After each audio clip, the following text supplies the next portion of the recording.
Well, Jorge, you rolled the dice a little bit. Stepped in on short notice, flew around the world. It was a big opportunity. Didn't quite go your way. What's the feeling like right now? Um, I hate coming up short. I'm not gonna make no excuses. He was a better man tonight. There were some areas where I didn't give him enough credit, and there were some areas where I felt with a better training camp, I could definitely surpass him. And I think I showed a lot of my wrestling on 6-8 notice that I'm not too easy to take down or to hold down on the ground. I made a lot of mistakes. I tried to fight in spots since I didn't feel my gas tank was at the greatest, and he fought in better spots. Right when I'd get loose and start to open up, he was able to clinch me up and take it back into his world, so I'm not going to take nothing away from him. He won fair and square. I'll do whatever it takes to get back in front of that man and compete again and get my hand raised.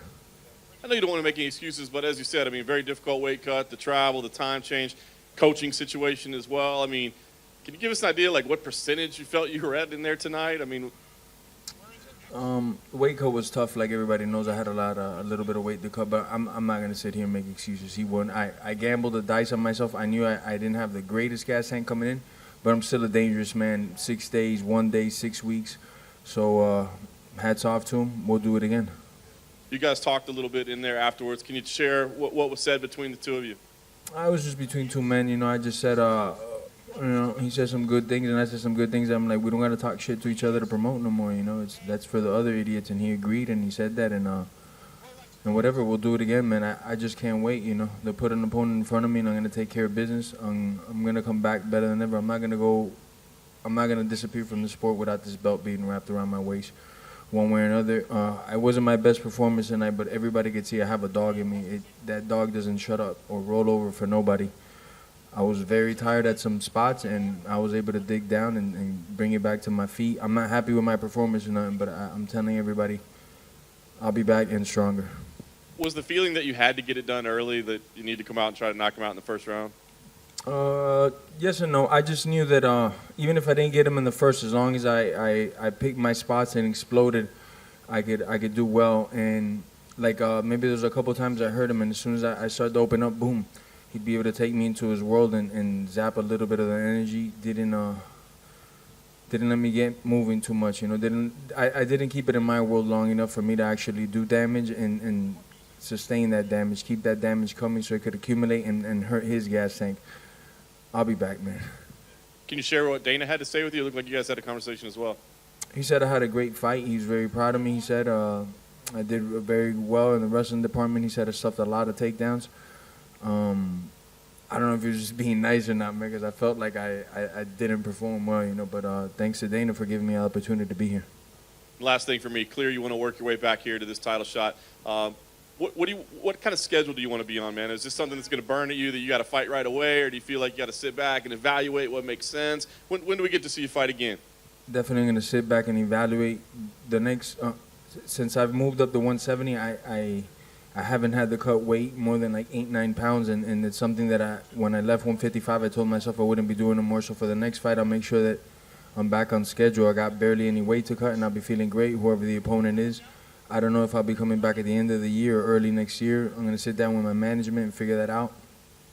But whoever it is next year, I just want to come back and get a stoppage and be in peak shape, have a six-pack when I get out there, look right, Well, hey, you said that he did a few things better than you anticipated. What exactly were they?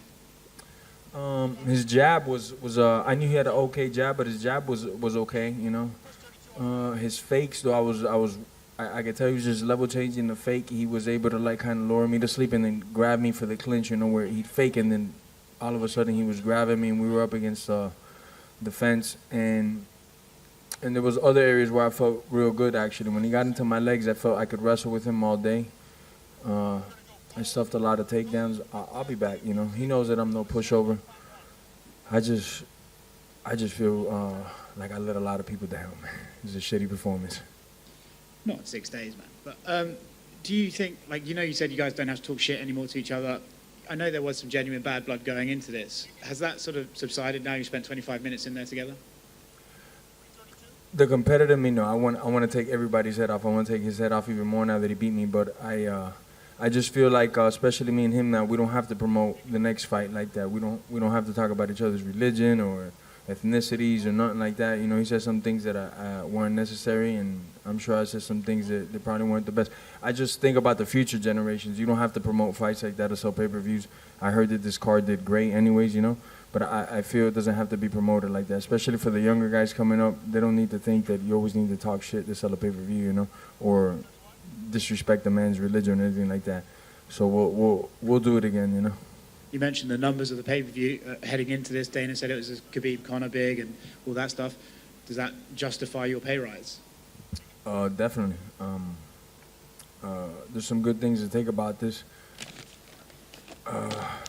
Right now, I'm just fucking very butthurt. I want to do some sprints right now. I want to get on the treadmill. I want to hit a punching bag. I want to take out my frustrations. I want to elevate my cardio to a new level. I know I could do more, you know. I know a lot of people make the excuse for me 6-day notice, but it's no excuse. Once you sign that dotted line, well, you shouldn't have signed that dotted line if you weren't in the best shape ever to compete for a world title. So I just feel like that. I just feel that I should have been in overall better shape, you know. So it's just a matter of time before I get back in there. In the last few months, like before the Nate fight and everything, you've been saying that what you want the most is money, you know, to get paid from, because you've been in this career for so long. But from now, I'm getting a sense that actually you might just take any fight that you need to get back to that title shot. Have you been motivated by missing out on this title to just try and get back to the belt, whoever it takes? Definitely whoever it takes, but we'll pick the right opponents. I won't fight like a Joe Blow or up and comer. We'll make sure that it's the right fight to get me to the title, or whatever it is that I got to do to get to the title, you know. I don't know. I'm blank right now. I'm sorry, guys. I'm just thinking about the fight and running through scenarios in my head what I could have done better, different spots I could have fought in. Been a little bit more aggressive in certain times, maybe held back in others. I don't know. It keeps you playing in my mind. I wish I could fight some more. I know you're not big on talking about other guys right now, but, you know, despite the loss tonight, you still have loads of options out there that people want to see you in. Leon Edwards, Colby Covington, Nate Diaz rematch. If you could pick one that you think will help you just stay at this level, stay right around that title shot, who's the logical next guy for you? Couldn't answer that right now, man. The fragile guy with the MAGA hat, definitely not him, because he got finished by this guy with a full training camp. He had like 12 weeks and he got finished, so I think that guy's below me and this dude by a lot, you know. 6-day notice and I was nowhere near getting hurt or getting put out, you know. The gas tank wasn't the best, but I wasn't going nowhere as far as damage goes. Everybody could see that. So definitely not that punk. Leon Edwards, I don't know if the numbers make sense, or whoever it is, if the numbers make sense and it gets me closer to the title.